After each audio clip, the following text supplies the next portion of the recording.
here in Carbon Market and we'll be interviewing the different Filipino artisan. Tara, let's go!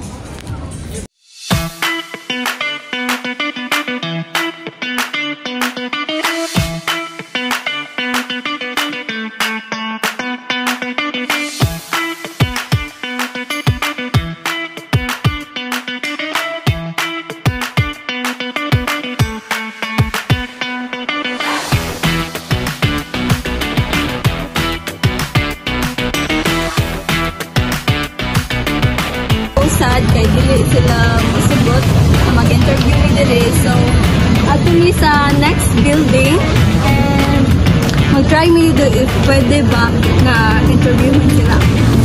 Let's go!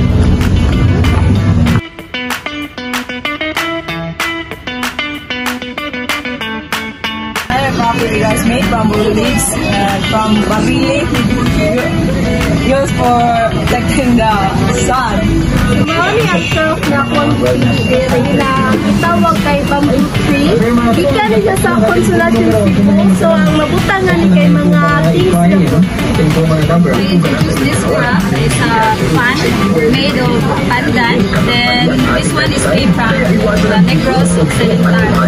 Then the purpose of this one is to, nowadays it's very hot, so you can use this one to, like this, dito. Hello guys, I have here a craft which is called long bag. It is made of pandan leaves and you can use this to carry your things inside, and it is from Negros Occidental. This craft is a feather duster and it is made from bamboo stick and chicken feather, and it is originated from Cebu and it is used for dusting dust. I have here a craft called pandan tray, and it's used for organizing your things, and it's made of pandan leaves from the manhid. Bags from Bicol made from abangka and usage for tissue.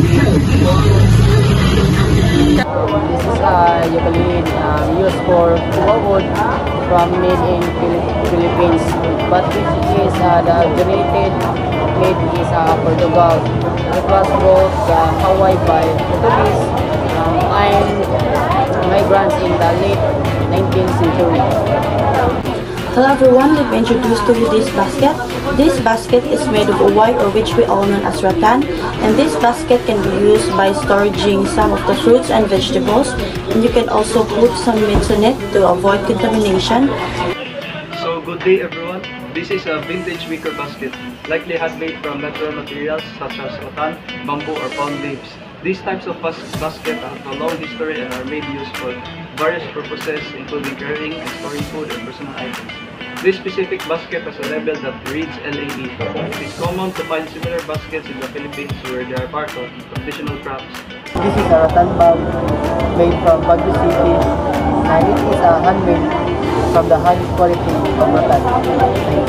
So we have here the Bolingan, and it is originated in Bulacan, and they sell this only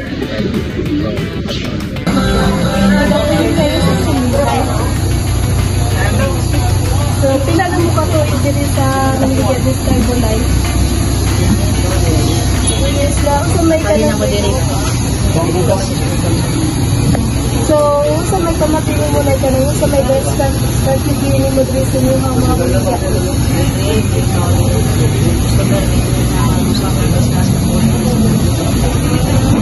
So, sa may kanang kuan mo mga best na baligya dito.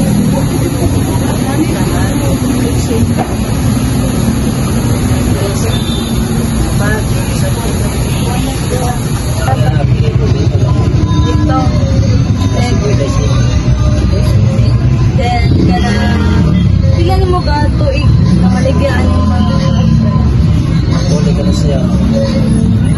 Wala pa may tuwi ka namin. So, kagana may mga rin dati sa kasagaran din na yung mga tinta. tas. Nanda sa gani. O, wala kayo sa tuig na. Tapos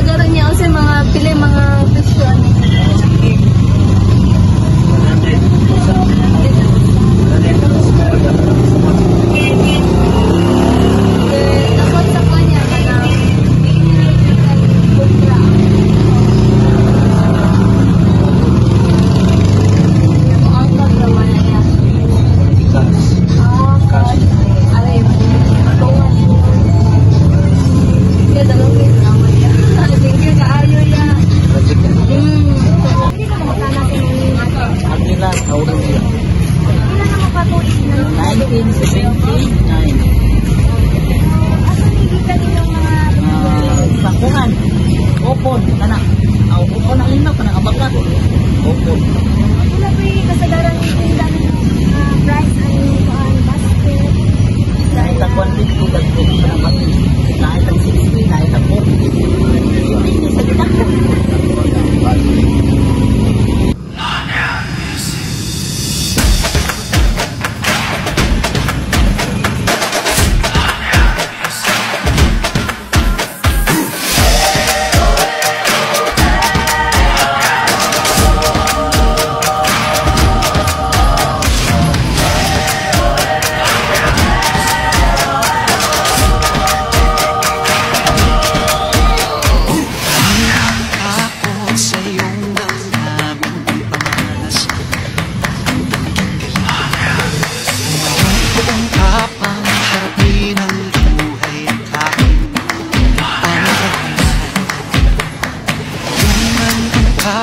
By sharing these stories and craft, we can foster greater understanding and respect, bridging cultural divides, and promote a more exclusive and diverse community.